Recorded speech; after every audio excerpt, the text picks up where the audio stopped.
सलामुन अलैकुम तिब्तुम मुबारकतन तय्यबा रब्बी अऊज़ु बिका मिन हमाजाति सयातीन व अऊज़ु बिका रब्बी अन यहदुरून सुब्हानका ला इल्म लना इल्ला मा अल्लमतना इन्नका अंतल अलीमुल हकीम सुब्हान रब्बिका रब्बिल इज्जति अम्मा यासिफून व सलामुन अलल मुरसलीन वल्हम्दुलिल्लाहि रब्बिल आलमीन। रब्बि इश्रह ली सदरी व यस्सिर ली अमरी वाहलुल उक़दतम मिन लिसानी यफ़क़हू क़ौली रब्बी जिदनी इल्मन। আলহামদুলিল্লাহ। প্রিয় দর্শকবৃন্দ, মহান আল্লাহে আমি ইতিমধ্যে ধাৰাবাহিকভাৱে চলাই অহা এই কোৰআন মজিদৰ অসমীয়া অনুবাদ চৰ্চাৰ ধাৰাবাহিকতাৰ শিতানত আমাক আজি আনি ৩১০ নং খণ্ডত উপনীত কৰাইছে। গতিকে প্ৰিয় দৰ্শকবৃন্দ, প্ৰতিদিনৰ দৰে আজিও আমি আপোনালোক সকলোকে আমন্ত্ৰণ জনাইছোঁ, স্বাগতম জনাইছোঁ আল্লাহৰ দ্বাৰা নাজিলকৃত এই বিস্ময়কৰ মহাগ্ৰন্থ আল কোৰআনৰ মাজলৈ। ইনশাআল্লাহ আমাৰ আজিৰ এই ৩১০ নং খণ্ডটি আমি আৰম্ভ কৰিব লৈছোঁ কোৰআন মজিদৰ ২২ নং সূৰা আল হাজৰ ১৮ নং আয়াতৰ পৰা। বিসমিল্লাহিৰ ৰহমানিৰ ৰহিম। আলম তারা আন্নাল্লাহা ইয়াসজুদু লাহু মান ফিস সামাওয়াতি ওয়া মান ফিল আরদি ওয়াশ শামসু ওয়াল কামারু ওয়ান নুজুমু ওয়াল জিবালু ওয়াশ শাজারু ওয়াদ দাওয়াবু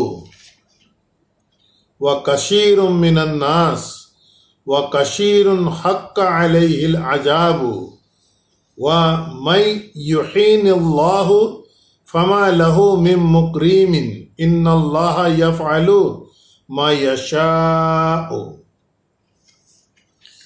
প্ৰিয় দৰ্শকবৃন্দ, যেহেতু বিষয়বস্তুৰ প্ৰসংগ আমি দেখি আহিছোঁ যে ইয়াৰ আগৰ আয়াতত মহান আল্লাহে কৈছে যে যিসকলে বিশ্বাস আনিছে আৰু যিসকলে বিভিন্ন দলত বিভক্ত হৈছে, লাইক হাদু, শাবিন, নাসাৰা, মাজুসা, আশৰাকু ইত্যাদি, আল্লাহে কৈছে এওঁলোক সকলোৰে মাজৰ সিদ্ধান্ত আমি কিয়ামতৰ দিনা আমি এওঁলোকৰ মাজৰ সিদ্ধান্ত আমি দি দিম। যিহেতু আল্লাহে প্ৰত্যেকটো বিষয়ৰ ওপৰত সদায় সাক্ষী হিচাপে আছে, অৰ্থাৎ প্ৰত্যেকটো বিষয় আল্লাহৰ অৱগত হৈ আছে। গতিকে প্ৰসংগৰ সেই ধাৰাবাহিকতাৰ লগত সংগতি ৰাখি পৰৱৰ্তী ১৮ নং আয়াতত আল্লাহে প্ৰশ্ন কৰিছে, আলম তাৰা, যে তোমালোকে দেখা নাই নেকি, আন্নাল্লাহা ইয়াসজুদু লাহু, যে আল্লাহৰ প্ৰতি সকলোৱে অৱনত হৈ আছে। তোমালোকে দেখা নাই নেকি যে আল্লাহৰ প্ৰতি ইয়াসজুদু লাহু, তেওঁৰ প্ৰতি অৱনত হৈ আছে, সিজদা দি থাকে। মান ফিস সামাওয়াতি ওয়া মান ফিল আরদি, এই আকাশ মণ্ডলত যিয়ে আছে আৰু এই পৃথিৱীত যিয়ে আছে। ওয়া শামসু, আৰু সেই সূৰ্য, ওয়াল কামাৰু, আৰু এই চন্দ্ৰ, ওয়ান নুজুমু, আৰু সেই আকাশৰ তাৰকামণ্ডলী তৰাসমূহে, ওয়াল জিবালু, আৰু পৰ্বতমালাসমূহ, ওয়াশ শাজাৰু, আৰু গছ গছনিসমূহ, ওয়াদ দাওয়াবু, আৰু এই পৃথিৱীত যিমান চলমান জীৱ অস্তিত্ব আছে এই সকলোবোৰে, ওয়া কাসীৰুম মিনান নাস, আৰু মানুহৰ মাজৰ বহুতো মানুহে। গতিকে আল্লাহে আয়াতৰ এই অংশলৈকে কৈছে যে তোমালোকে দেখা নাই নেকি যে আল্লাহৰ প্ৰতি সিজদা কৰি আছে, অৰ্থাৎ অৱনত কৰি আছে এই আকাশমণ্ডলত যিয়ে আছে, এই পৃথিৱীত যিয়ে আছে, বা এই সূৰ্য, এই চন্দ্ৰ, এই তৰাসমূহ, গছ গছনিসমূহ বা পৃথিৱীৰ ওপৰত যিমান চলমান জীৱ অস্তিত্ব আছে আৰু মানুহৰ মাজৰো বহু সংখ্যকে সদায় আল্লাহৰ প্ৰতি সিজদা কৰি আছে, অৰ্থাৎ অৱনত হৈ আছে। তাৰপাছত একেটা আয়াততে কৈছে ৱা কাছিৰুন হাক্কা আলাইহিল আজাবু, আৰু মানুহৰ মাজৰ বহু সংখ্যকে আল্লাহৰ প্ৰতি সিজদা কৰি থাকে, আৰু মানুহৰ মাজৰো ৱা কাছিৰুন বহুত মানুহৰ প্ৰতি হাক্কা আলাইহি আল আজাবু শাস্তি নিৰ্ধাৰিত হৈ আছে, হক হৈ আছে তেওঁৰ ওপৰত শাস্তি। তাৰপাছত আল্লাহে কৈছে ৱামাই ইউহিনিল্লাহু, আৰু আল্লাহে যাক লাঞ্ছিত কৰে, ফামা লাহু তেওঁৰ বাবে কোনো নাথাকে, মিম মুকৰিমিন তেওঁক সন্মান কৰিবৰ বাবে আল্লাহে লাঞ্ছিত কৰা লোকক সন্মান কৰোতা কোনো নাই।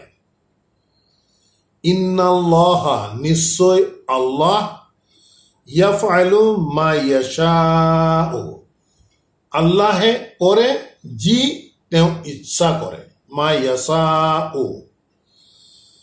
গতিকে প্ৰিয় দৰ্শকবৃন্দ, এই আয়াতত আমি দেখিছোঁ যে আল্লাহে প্ৰশ্ন কৰিছে, বিশেষভাৱে যিসকল ইয়াৰ আগৰ আয়াতত ফিৰকাবন্দী হৈ গৈছে, আল্লাহৰ কিতাপৰ পৰা যিসকল আঁতৰি গৈছে, তেনে লোকসকলক আল্লাহে প্ৰশ্ন কৰি সুধিছে যে তোমালোকে দেখা নাই নি যে আল্লাহৰ প্ৰতি এই আকাশমণ্ডলত যিয়েই আছে বা পৃথিৱীত যিয়েই আছে বা সূৰ্য চন্দ্ৰ তৰাসমূহ গছ গছনিবোৰ বা পৃথিৱীৰ ওপৰত যিমান চলমান জীৱ অস্তিত্ব আছে আৰু মানুহৰ মাজৰ বহুতেই যে আল্লাহক সিজদা কৰি আছে বা সিজদা কৰি থাকে, এই দিশটো তোমালোকে দেখা নাই নেকি বা বুজা নাই নেকি বা চাব বিচৰা নাই নেকি? এতিয়া কথা হৈছে যে মানুহৰ মাজৰ বহুতে সিজদা কৰা দিশটো আমি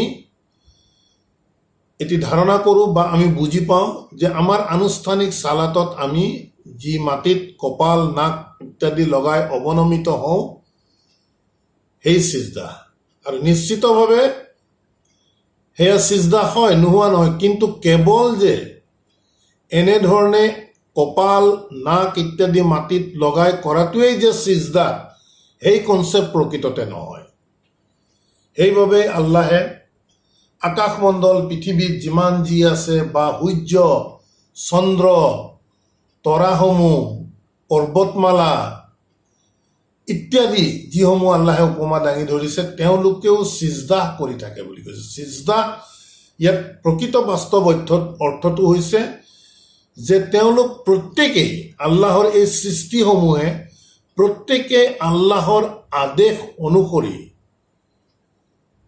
আল্লাহৰ আদেশৰ প্ৰতি নতশিৰ হৈ তেওঁলোকৰ নিত্য নৈমিত্তিকভাৱে যি কৰিব লগা আছে এই কামবোৰ সদায় কৰি আছে, অৰ্থাৎ আল্লাহৰ প্ৰতি সমৰ্পিত হৈছে। উদাহৰণস্বৰূপে আমি সূৰ্যৰ কথাটোৱে যদি চাওঁ, সূৰ্যক আল্লাহে যেনেধৰণে নিৰ্দেশ দিছে ঠিক তেনেধৰণে প্ৰতিদিনে ৰাতিপুৱাই সূৰ্য উদয় হৈছে আৰু সন্ধিয়া সময়ত গৈ অস্ত হৈছে। ঠিক তেনেদৰে চন্দ্ৰক আল্লাহে যেনেধৰণে আদেশ দিছে, ঠিক তেনেদৰে বিভিন্ন সময়ৰ প্ৰেক্ষাপটত চন্দ্ৰই তাৰ নিজৰ যি আকাৰ, সেই আকাৰ পৰিৱৰ্তন কৰি পূৰ্ণিমা তাৰপিছত অমাৱস্যা ইত্যাদি দিশবোৰ আল্লাহৰ আদেশ অনুসৰি কৰি আছে।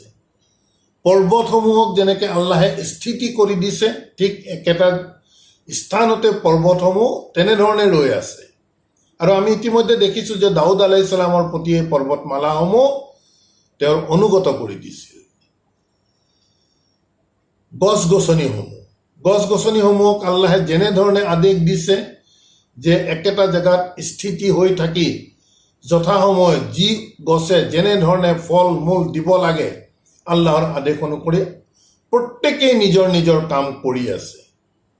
এই হৈছে এনেধৰণৰ আল্লাহৰ সৃষ্টিসমূহে আল্লাহৰ প্ৰতি কৰা সিজদা। সেয়ে এই সিজদা দিশটো আমি খুব ভালধৰণে বুজাৰ চেষ্টা কৰিব লাগে।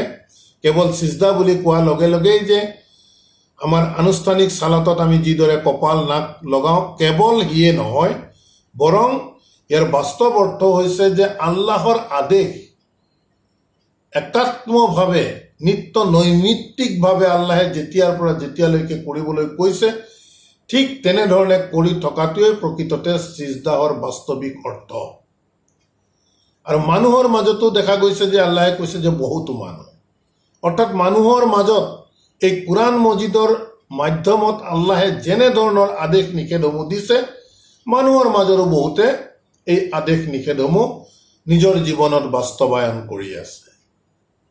ঠিক তাৰ বিপৰীত দিশতো আল্লাহে কৈছে মানুহৰ মাজত বহুত মানুহ ইতিমধ্যে তেওঁলোকৰ বাবে শাস্তি অৱধাৰিত হৈ গৈছে, নিৰ্ধাৰণ কৰি দিয়া গৈছে। অৰ্থাৎ তেওঁলোকে আল্লাহৰ প্ৰতি সিজদা কৰা নাই, অৰ্থাৎ আল্লাহে যি আদেশ নিষেধ এই কোৰআন মজিদত দিছে তাক অৱমাননা কৰিছে।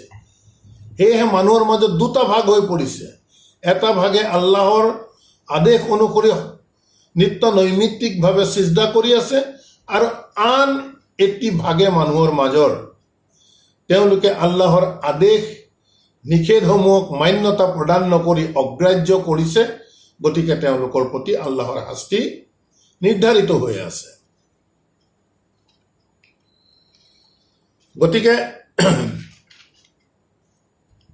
তাৰ পৰৱৰ্তী আৰু সেই আয়াততে আল্লাহে কৈছে যে আল্লাহে যাক প্ৰকৃততে লাঞ্ছিত কৰে তেনে লোকৰ প্ৰতি তেওঁলোকক সন্মান কৰোতা কিন্তু কোনো নাথাকে। আল্লাহে যাক লাঞ্ছিত তেওঁ লাঞ্ছিত হৈ যাব, তেওঁক সন্মান কৰোতা কোনো নাই। সেই কথাটোৱে কৈছে ফামা লাহু, গতিকে তেওঁৰ প্ৰতি নাথাকে, লাঞ্ছিত কৰা লোকৰ প্ৰতি মিম মুকৰিমিন, কোনো ধৰণৰ সন্মান কৰা লোক কোনো নাথাকিব।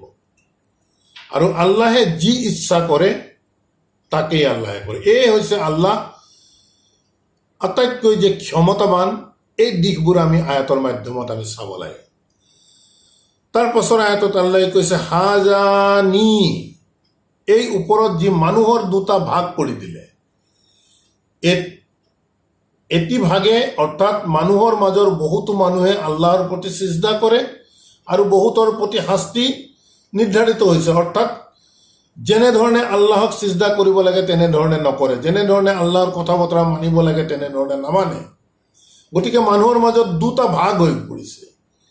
তেওঁলোকৰ বিষয়ে পৰৱৰ্তী আয়াতত কৈছে হাজানি, এই দুয়োটা দল, এই দুয়োটা ফিৰকা, অৰ্থাৎ আল্লাহক সিজদা কৰা আৰু আল্লাহক যথাযথভাৱে সিজদা নকৰি যাৰ ওপৰত শাস্তি অৱধাৰিত হৈছে, এই দুয়োটা দল হাজানি খাসমানি, তেওঁলোক দুয়োটা দল প্ৰকৃততে মতৰ দিশৰ পৰা বিপৰীত দিশৰ দুয়োটা দল।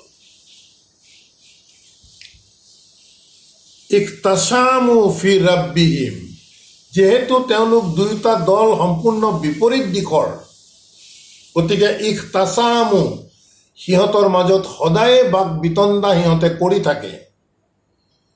ফি ৰাব্বিহিম, সিহঁতৰ প্ৰতিপালকক লৈ। এই দিশটো আমি যোৱাকালিও কৈছিলোঁ। প্ৰতিপালক অৰ্থাৎ আল্লাহক লৈ বাক বিতণ্ডা কৰে, অৰ্থাৎ আল্লাহৰ যি আয়াত, আল্লাহৰ কিতাপ, এই দিশটোক লৈ এই দুয়োটা দলৰ মাজত বাক বিতণ্ডা হয়। ইয়াৰ আগৰ আয়াতত আল্লাহে উল্লেখ কৰা মানুহৰ মাজৰ গৰিষ্ঠ সংখ্যকে সিজদা কৰে আৰু বহুতো মানুহৰ প্ৰতি আল্লাহৰ শাস্তি অৱধাৰিত হৈ আছে, নিৰ্ধাৰিত হৈ আছে।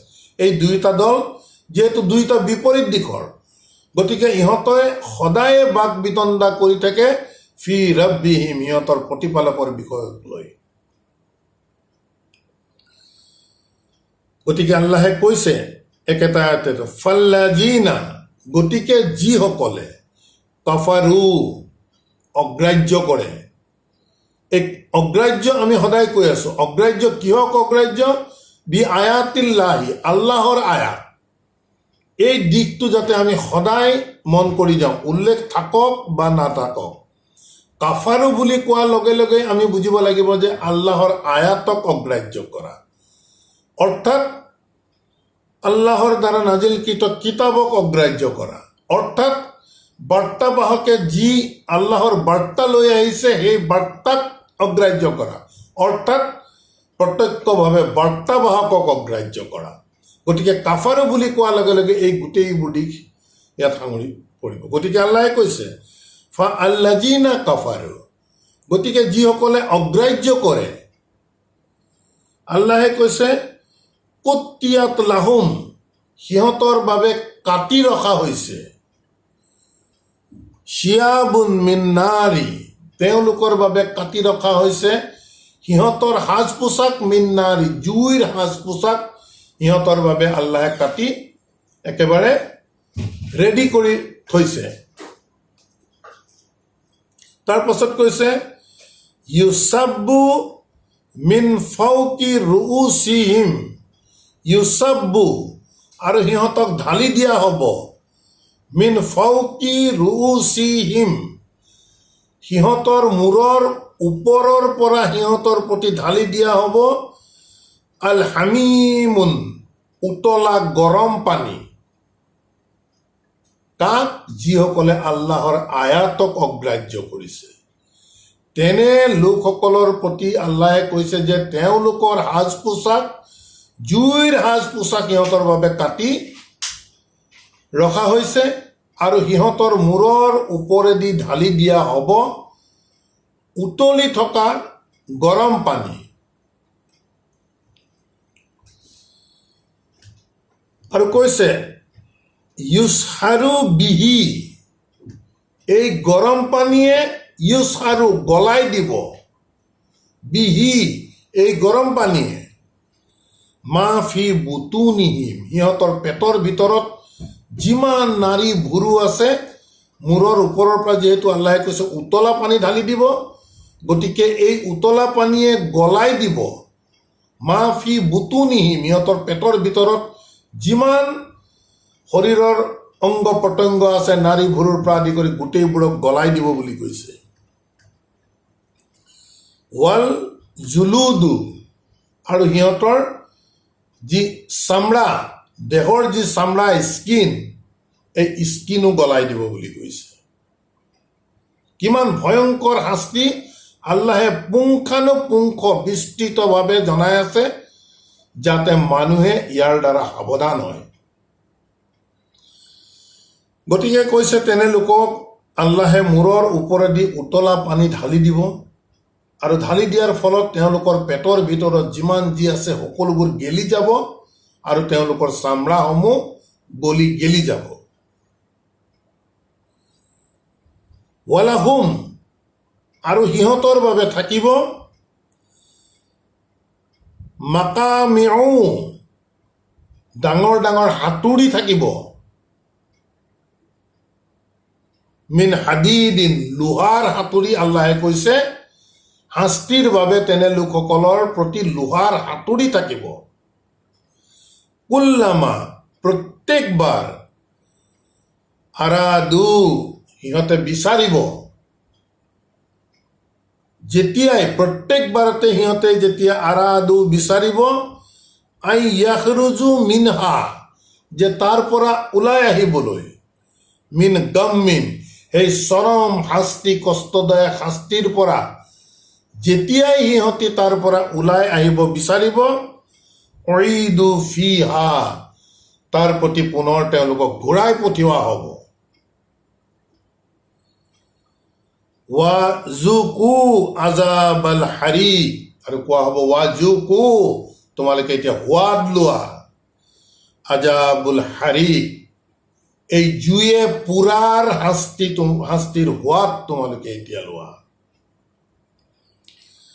গতিকে প্ৰিয় দৰ্শকবৃন্দ, আল্লাহে ইমান বিস্তৃতভাৱে মানুহে ভয় খাবৰ বাবে একেবাৰে বিতংভাৱে জাহান্নামৰ শাস্তিৰ বিষয়ে আল্লাহে উল্লেখ কৰিছে। আৰু যেনেধৰণে কৈছে নিশ্চিতভাৱে 100% তেনেধৰণে হ'বই। কিয়নো কিতাপৰ আৰম্ভণিতে আল্লাহে কৈছে যে লা ৰাইবা ফিহি, এই কিতাপৰ ভিতৰত কোনো সন্দেহ নাই।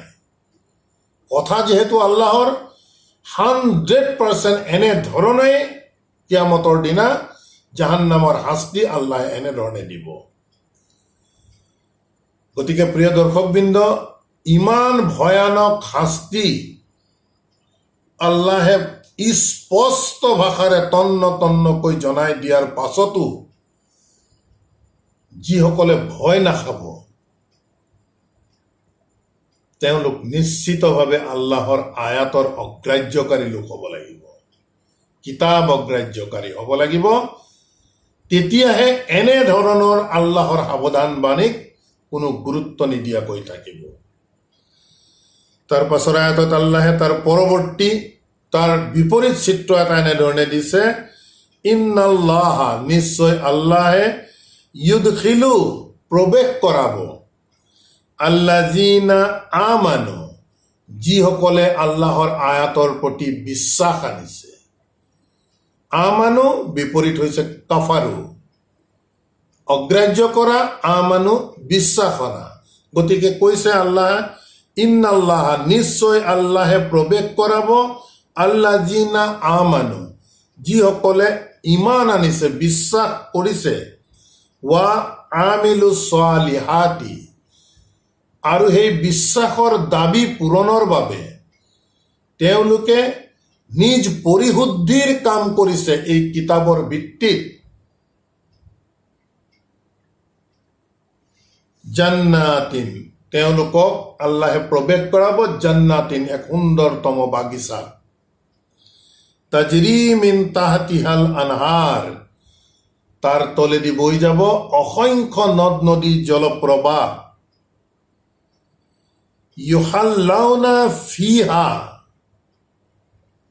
আৰু ইউহাল্লাউনা, আৰু সিহঁতক পিন্ধাব, ফিহা অৰ্থাৎ সেই জান্নাতত সিহঁতক পিন্ধাব, মিন আসাউইৰি, ব্ৰেচলেট, আমি যিটো ব্ৰেচলেট বুলি কওঁ বা খাৰু বুলি কওঁ, সেই খাৰু পিন্ধাব বুলি কৈছে, মিন জাহাবিন, সোণৰ খাৰু, ৱাল লুৱান, আৰু সেই সোণৰ খাৰুত মণি মুকুতা থাকিব তাত। তেনেধৰণৰ অলংকাৰ আল্লাহে কৈছে, যিসকলে বিশ্বাস আনিব আৰু বিশ্বাসৰ দাবী পূৰণৰ বাবে নিজ পৰিশুদ্ধিৰ কাম কৰিব, তেনে লোকক আল্লাহে সুন্দৰতম এক বাগিচাত প্ৰৱেশ কৰাব, যি বাগিচাৰ তলেদি বৈ যাব অসংখ্য নদ নদী জলপ্ৰবাহ। আৰু তেনে জান্নাতি লোকসকলক আল্লাহে কৈছে সিহঁতক ব্ৰেচলেট পিন্ধোৱা হ'ব, খাৰু, আৰু কৈছে সোণৰ খাৰু য'ত মণি মুকুতাৰে অলংকৃত কৰা থাকিব। ৱা লিবাসুহুম ফিহা, ৱা লিবাসুহুম, আৰু সিহঁতৰ পোচাক হ'ব, ফিহা, তাৰ মাজত, অৰ্থাৎ জান্নাতত সিহঁতৰ পোচাক হ'ব, হাৰিৰুন, চিল্কৰ পোচাক হ'ব। এতিয়া প্ৰিয় দৰ্শকবৃন্দ, এই বিশেষ আয়াতটোত জান্নাতীসকলৰ বিষয়ে আল্লাহে যি ব্যাখ্যা দাঙি ধৰিছে, এই ব্যাখ্যাত আমি চিন্তা কৰিবলগীয়া বিষয় আছে। যিহেতু ইয়াত আল্লাহে জান্নাতীসকলৰ বিষয়ে কৈছে, ইয়াত কোনো পুৰুষ আৰু মহিলা আল্লাহে পৃথক কৰি কোৱা নাই। তেনে স্থলত আল্লাহৰ এই আয়াতৰ ওপৰত পুৰুষ মানুহসকলে সোণ পিন্ধাটো হাৰাম, এই অধিকাৰ কোনে পালে আল্লাহৰ এই আয়াতৰ ওপৰত কথা ক'বৰ বাবে? পুৰুষ মানুহে চিল্কৰ কাপোৰ পিন্ধা হাৰাম, চিল্কৰ কাপোৰ পিন্ধি চালাত আদায় কৰিলে চালাত আদায় নহয়। কোনে দিলে অধিকাৰ? যিসকলে এনেধৰণৰ আল্লাহৰ আয়াতৰ বিপৰীতে কথা কৈছে। আৰু আমি গৰিষ্ঠ মানুহ সেই ধৰ্ম নীতি মানিয়ে আমি চলি আহি আছো।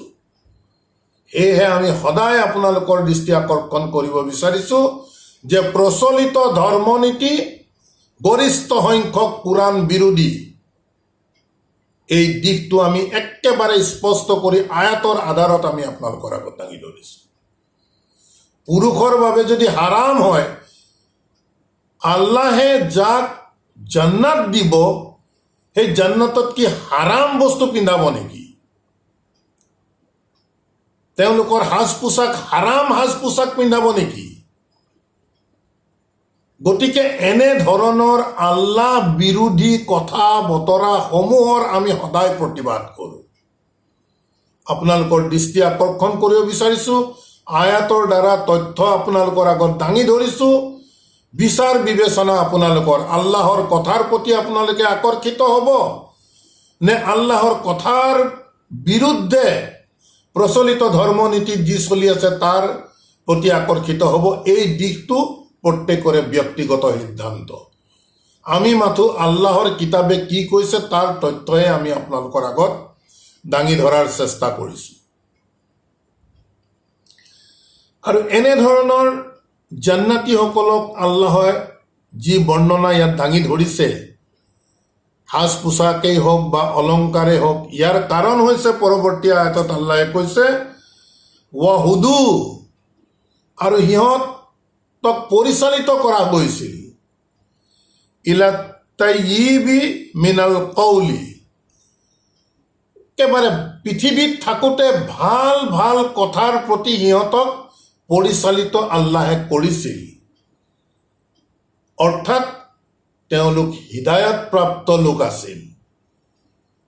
আল্লাহে তেওঁলোকক পৰিচালিত কৰিছিল ভাল ভাল কথাৰ প্ৰতি।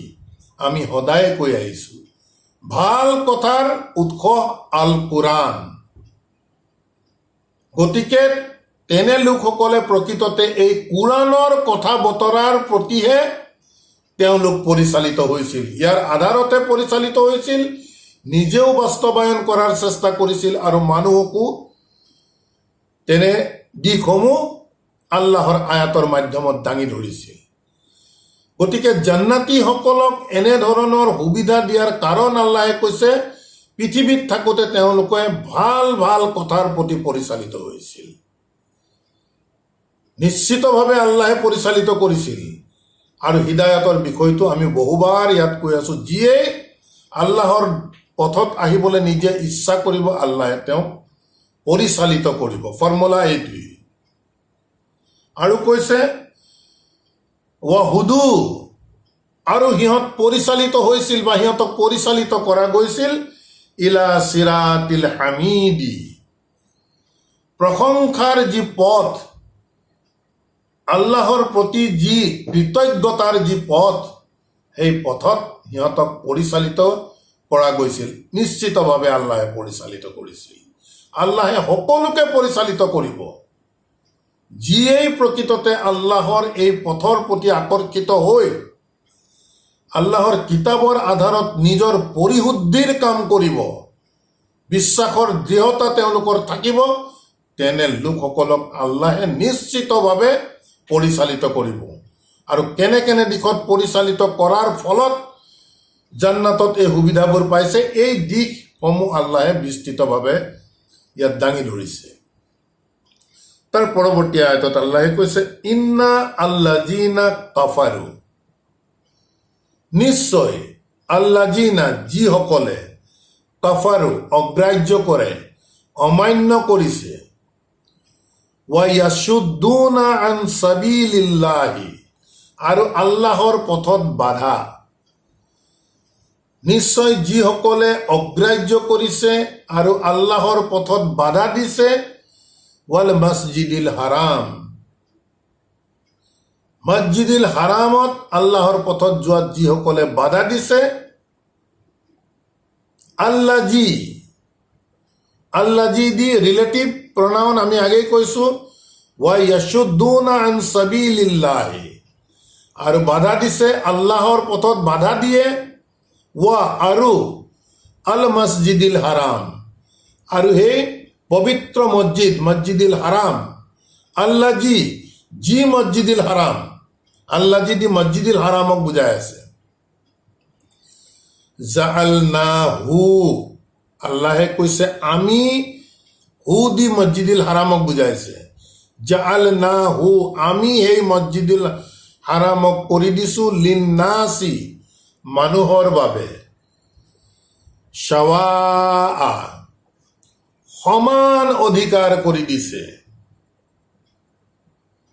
আল আকিফু ফিহি তাত থকা স্থানীয় বাসিন্দাসকল ৱাল বাদি আৰু বাহিৰৰ পৰা তালৈ যিসকল ভিজিটৰ্ছ আহিব, স্থানীয় লোক আৰু বাহিৰৰ পৰা অহা ভিজিটৰ্ছসকলৰ বাবে আল্লাহে এই মছজিদুল হাৰামত সম অধিকাৰ দিয়াৰ কথা কৈছে।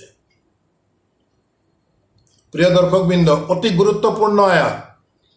আমি পুনৰ কৈছো, মহান আল্লাহে কৈছে যে যিসকলে অগ্ৰাহ্য কৰিছে আৰু বাধা দিছে, আল্লাহৰ পথত বাধা দিয়ে আৰু মছজিদুল হাৰামত বাধা দিয়ে। যি মছজিদুল হাৰাম আল্লাহে কৈছে আমি কৰি দিছো সেই মছজিদুল হাৰামক মানুহৰ বাবে সমান অধিকাৰ, তাৰ স্থানীয় লোক আৰু বাহিৰৰ পৰা অহা লোক সকলোৰে বাবে আল্লাহে কৈছে মছজিদুল হাৰামত আমি সমান অধিকাৰ দিছো। একেটা আয়াতত কৈছে ৱা মাই ইউৰিদ ফিহি, আৰু যিয়ে বিচাৰিব ফিহি এই সমান অধিকাৰটো বিলহাদ্দিন সমান অধিকাৰটোক যিয়ে বিনষ্ট কৰিব বিচাৰিব, বিজুলমিন অন্যায়ভাৱে, আল্লাহে কৈছে নুজিক হু আমি তেওঁক সোৱাদ ল'বলৈ দিম মিন আজাবিন আলিম যথেষ্ট যন্ত্ৰণাদায়ক কষ্টদায়ক শাস্তিৰ সোৱাদ ল'বলৈ দিম। প্ৰিয় দৰ্শকবৃন্দ, এই বিশেষ আয়াতটো নিশ্চিতভাৱে চৰ্চাৰ অৱকাশ আছে। আল্লাহে অতি স্পষ্ট কৰিছে যে মছজিদুল হাৰাম আল্লাহে মানুহৰ বাবে সমান অধিকাৰ কৰিছে, তাৰ স্থানীয় লোক তথা বাহিৰৰ পৰা যিসকল আহিব এই দুই শ্ৰেণীৰ লোকৰ বাবে মছজিদুল হাৰামক সমান অধিকাৰ প্ৰত্যেককে দিছে আৰু কৈছে যিয়ে এই সমান অধিকাৰটোক বিঘিনি ঘটাব বিচাৰিব, আল্লাহে কৈছে আমি তেওঁক সোৱাদ ল'বলৈ দিম, চূড়ান্ত শাস্তিৰ সোৱাদ ল'বলৈ দিম। এতিয়া বাস্তৱিকতাতে আজিৰ সামগ্ৰিক প্ৰেক্ষাপটত মছজিদুল হাৰামত প্ৰকৃততে এই সমতা স্থানীয় আৰু বাহিৰৰ পৰা যিসকলে তাত হজ কৰিবলৈ যায় এই দুয়ো শ্ৰেণীৰ লোকৰ মাজত সমান অধিকাৰ আছে জানো, এই দিশটো আমি নিশ্চিতভাৱে বিশ্লেষণ কৰিব লাগিব।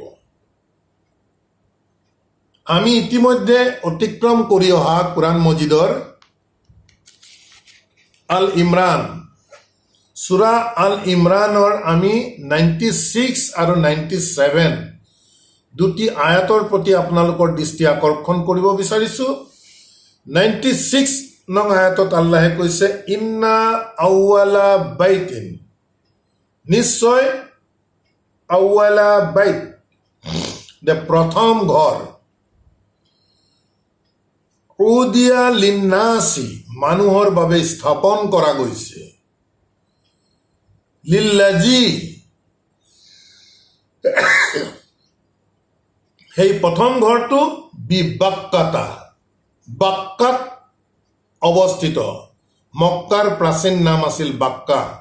আল্লাহে কৈছে নিশ্চয় প্ৰথম ঘৰটো স্থাপন কৰা গৈছে মানুহৰ বাবে, যিটো আছে অৱস্থান বাক্কাত আছে, মুবাৰাকান, আৰু সেই প্ৰথম ঘৰ আউৱাল বাইত যাক আমি কাবা বুলি কওঁ, আউৱাল বাইত মুবাৰাকান অনুগ্ৰহপ্ৰস্ত, মুবাৰাক ৱা হুদান, আৰু তাত পথৰ নিৰ্দেশনা আছে, লিল আলামিন গোটেই বিশ্ব জগতৰ মানুহৰ বাবে। তাৰ পৰৱৰ্তী আয়াতত আল্লাহে কৈছে ফিহি, তাৰ ভিতৰত। ক'ৰ ভিতৰত? আউৱাল বাইত অৰ্থাৎ কাবাৰ ভিতৰত। হি বুলি কৈ কাবাক বুজোৱা গৈছে। ফিহি আয়াতুম বায়্যিনাত, তাৰ ভিতৰত আছে স্পষ্ট নিদৰ্শন। মাকাম ইব্ৰাহিমা, ইব্ৰাহিমৰ অৱস্থানৰ স্পষ্ট নিদৰ্শন আছে ফিহি, তাৰ ভিতৰত, কাবাৰ ভিতৰত আছে বুলি কৈ আছে। তাৰ পিছৰ আয়াতত কৈছে ওয়ামান দাখালাহু। খুব ভাল ধৰণে আমি বুজাৰ চেষ্টা কৰিব। ওয়ামান আৰু যিয়ে, দাখালাহু, হু দি আউৱাল বাইত কাবাক বুজাইছে। যিয়ে ইয়াত প্ৰৱেশ কৰিব, অৰ্থাৎ কাবাৰ ভিতৰত প্ৰৱেশ কৰিলেহে স্পষ্ট যি ইব্ৰাহিমৰ নিদৰ্শন আছে তাক দেখা পাব। গতিকে কৈছে ওয়ামান দাখালাহু, আৰু যিয়ে ইয়াৰ ভিতৰত প্ৰৱেশ কৰিব, কানা আমিনান, আৰু তেওঁলোক তেতিয়া নিৰাপত্তা থাকিব। ওয়ালিল্লাহি আলান নাসি হিজ্জুল, আৰু আল্লাহৰ বাবে আলান নাসি হিজ্জুন, এই আউৱাল বাইতৰ ভিতৰত গৈ এই পৰিদৰ্শন কৰাটো, হজ কৰাটো, আল বাইতি মানিস তাতা ইলাইহি, যিয়ে সক্ষম হ'ব তালৈ যাব লাগে। গৈ আউৱাল বাইতৰ ভিতৰত সোমাই, আউৱাল বাইত কাবাৰ ভিতৰত সোমাই মাকামে ইব্ৰাহিম, ইব্ৰাহিমৰ অৱস্থানৰ যি স্পষ্ট নিদৰ্শন আছে তাক চাব লাগে। এতিয়া প্ৰিয় দৰ্শকবৃন্দ, এই বিশেষ আয়াতটোত কাবা ঘৰৰ ভিতৰত সোমোৱাৰ কথা আহিছে। ওয়ামান দাখালাহু, হু দি কাবা গৃহ বুজাইছে, আউৱাল বাইত। এতিয়া কথা হৈছে আল্লাহে যিহেতু কৈছে যে স্থানীয় লোক আৰু বাহিৰৰ লোকৰ মাজত আল্লাহে সমান অধিকাৰ দিছে। এতিয়া এই কাবা গৃহৰ ভিতৰত আমি দেখিবলৈ পাইছোঁ তাৰ চৌদিৰ ৰজাই হওক বা প্ৰিন্সেই হওক বা উচ্চ স্থানীয় নেতাই হওক, তেওঁলোকে কিন্তু তাত প্ৰৱেশ কৰে। প্ৰৱেশ কৰি তাত চালাত আদায় কৰাৰ তথ্য চাৰিওফালে এভেইলেবল হৈ আছে। কিন্তু বাহিৰৰ পৰা অহা কোনো মানুহে কাবা গৃহৰ ভিতৰত সোমোৱাৰ বাবে অধিকাৰ নিদিয়ে, কোনো সোমাব নোৱাৰে। এতিয়া সেই সমতা জানো থাকিলে বাহিৰৰ পৰা অহা মানুহ আৰু স্থানীয় মানুহৰ মাজত নিশ্চিতভাৱে সমতা ৰক্ষা হোৱা নাই, ভংগ কৰা গৈছে। গতিকে আল্লাহে কৈছে সেই সমতাত যিয়ে বিশৃংখল কৰিব বিচাৰিব তেওঁলোকৰ বাবে আল্লাহে কৈছে যে চৰম শাস্তিৰ ঘোষণা আছে। গতিকে আয়াতৰ লগে লগে প্ৰিয় দৰ্শকবৃন্দ, এনে দিশসমূহ আমি অতি স্পষ্ট ভাষাৰে আমি বিশ্লেষণ কৰিব বিচাৰোঁ। আমি আশা ৰাখিম বিষয়বস্তুবোৰৰ প্ৰতি যাতে আপোনালোকেও ভাল ধৰণে চিন্তা চৰ্চা কৰে। গতিকে আলহামদুলিল্লাহ প্ৰিয় দৰ্শকবৃন্দ, সময়ৰ প্ৰতি লক্ষ্য ৰাখি আমাৰ আজিৰ এই অনুবাদ চৰ্চাৰ ধাৰাবাহিকতা আমি ইমানতে সমাপ্ত কৰিব বিচাৰিছোঁ। যথেষ্ট গধুৰ গধুৰ আয়াত আহিছে, যথেষ্ট গধুৰ গধুৰ বিষয় চৰ্চালৈ আনিব লগা হৈছে, কিয়নো আমি স্পষ্ট কথা আমি লুকুৱাই ৰাখি আল্লাহৰ ৰূপত আমি পঢ়িব নিবিচাৰোঁ।